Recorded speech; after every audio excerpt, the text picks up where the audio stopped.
Ohio po. Pahinga muna, kakapadyak. So, well, nagpapahinga,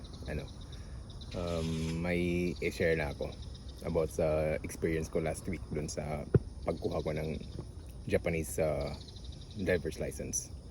So, unang-una, may lisensya na ako sa Pinas. And then, gusto ko lang ipa-convert dito sa Japan kasi nga pag nag-driving school ka, mas mahal eh. Gagastos ka ng mga narinig ko 300,000 yen. So about 120,000 pesos siguro kung 0.4 yung palitan. So masyadong mahal. Di carry sa budget. So ginawa ko, may lisensya naman ako sa Pinas since 2009, year 2009. May lisensya na ako. So gusto ko lang dito sa Japan may process silang i-convert yung foreign driver's license to Japanese driver's license. And then finally last week nakuha ko yung driver's license ko, Japanese driver's license in just one take. Tinatawag nilang Gaimen Kirikai. So pagko-convert ng foreign driver's license to Japanese driver's license. So sa video na to, kwento ko lang, I think kung pinapanood mo to, either nagbabalak kang mag-apply, magpa-convert ng license mo for the first time, or nag-apply ka na kaso bumagsak sa written test or sa actual driving test, kaya magre-retake. So ayun, pinala din ako in just one take. Nakuha ko yung Japanese driver's license ko. So first step, marami naman sa sa Google, nagse-search lang ako ano yung steps at saka mga requirements na kailangan. Kasi may may mga documents na kailangan yan, like driver's license mo sa Pinas, yung official receipt, importante yun. Tsaka ano pa ba? May translation pa pala. So sa akin, pagkaalala ko mga 4,000 yen yun. Online translation lang, ikaw lang yung mag-input online and then print mo na lang sa convenience store. Pangalawa, yung interview, sa atin kasi or dito sa Japan, importante yung interview pag nagkikirikay ka kasi yun, basic questions lang. Paano mo kinuha yung driver's license, nag-written test ka ba, nag-actual test ka ba, yung written test, ilang items, ilan yung nakuha mo, and then sa actual naman, kung saan ka nag-actual test, sa loob ba ng facility ng LTO or sa outside ba, ganung bagay. And then yung restrictions, importante yan. 1 and 2, paano mo kinuha yung 1, paano mo kinuha yung 2, pinagsabay mo ba, yun, mga lang, pagre-recall lang sa kung paano mo kinuha yung yung Philippine driver's license mo. So ayun yung sa interview. Pag pumasa naman sa interview, schedule ka na sa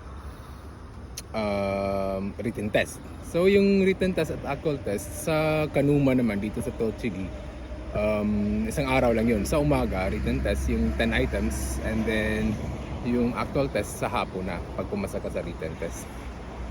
And then I think yung focus ko dito sa video na to, yung based on my experience, kung paano ko pinasa yung yung actual driving test ng just one take. Kasi rinig ko sa mga kaibigan ko or nagse-search din ako sa internet, yung minimum talaga sabi nila 3 try, or may iba nga 10 times or 20 times may naririnig ako. Nahihirapan silang ipasa yung yung actual driving test. So ayun, yun yung focus ko dito sa video na to. Yung sa yung test naman, 10 items lang yung sa Kirikai. Very basic, napaka parang self-explanatory. Tapos ano pa ba? Common sense lang talaga. Tapos I think yung sa written test naman, di naman ano eh, yung goal natin, hindi naman yung ano eh, hindi naman yung parang para makakuha lang tayo ng driver's license. But yung written test naman, yung preparation ko sa written test, may hiniram akong 2 libro. So, yun, yung libro na yun, nire-review ko yung mga Japan rules, mga road signs, mga ano ng Japan. So, yun, may practice test din sa sa likod ng libro. So sine-check ko lang din yun, refresh or mga new information, ayun dun mahanap. So napaka-helpful kasi kahit 10 items lang yung written test, ano din, parang laking tulong, naaralin din natin yung lahat ng Japan road rules and regulations nila. Yung sa actual test, pagkapasa namin sa written test ng umaga, around 11:30 or 12 na ata, may orientation pa yan, parang seminar. Ini-explain ng yung din kasi, yung Kirikay, yung actual driving test nila, police yung examiner. So police yung sasakay sa car mo, police yung pasahero, tapos yung susunod na applicant is yung sa likod, as a passenger. So nakakakaba kasi yun nga, police yung katabi mo, na siya yung nag-check ng mga mali mo. Pagkatapos ng driving mo, nagko-comment din siya. So ayun, police yung sa seminar, around 12 o'clock, police yung explain, nag-orient sa driving course, yung ruta mo around sa driving course. And then around 1 o'clock nagsimula na ng driving test. So pangatlo ako, natapos kami mga 3 PM. So as nung nagte-test na yung iba, at saka nung naging passenger ako, pansin ko lang is yun, pag may mali, naglilista yung pulis kasi nakikita ko sa likod as a passenger. Pansin ko lang din yung parang, I think yung nakatulong sa akin na ipasa yung actual driving test, binago ko yung mindset ko. Kasi nga sa driving course nila, siya, empty talaga, walang sasakyan. I think nung kami nung una isang car lang, tapos naging 2 kasi pinagsabay na, maraming aplikante. So ayun, basically empty talaga yung road ng driving course. And then kumbaga nagiging mindset na, napapansin ko na pag empty kasi yung road, minsan yung pag-check natin left and right mirror, tsaka bago magliko, kumbaga nawawala na sa focus kasi walang sasakyan dito, diretsong pasok ka na sa kanto or mga intersection. So yung parang nawawala ka na kasi parang yung na mindset mo na empty yung roads. Ang ginawa ko is simula pa lang binago ko na yung mindset ko na at least man lang may imaginary car na dumadaan, at least 2 cars or 3. Yun yung ginawa ko. Kaya pag kumbaga right turn sa kanto, ayun, parang binibilang ko muna may imaginary car na dumadaan, tapos mirror check front and back, saka papapasok. Kasi yun yung parang naging key na safety lagi yung pagdadrive. Yung parang nakita ng police din, kasi sa Japan safety is talaga priority talaga. Or hindi naman lang sa Japan, pero sa lahat naman siguro priority yung safety, pero dito stricto sila. So kaya yung pag-check importante talaga. Tapos napansin ko rin yung yung intersection, main road, tsaka ikaw dito, yung nasakyan kong una, dumiretso siya. So para wala namang sign, walang stop sign, lang, parang common sense na lang or practice na lang na alam mo na siya yung main road. Comparing yung size ng lanes, tapos yung size ng lane na andun ka, priority talaga yun.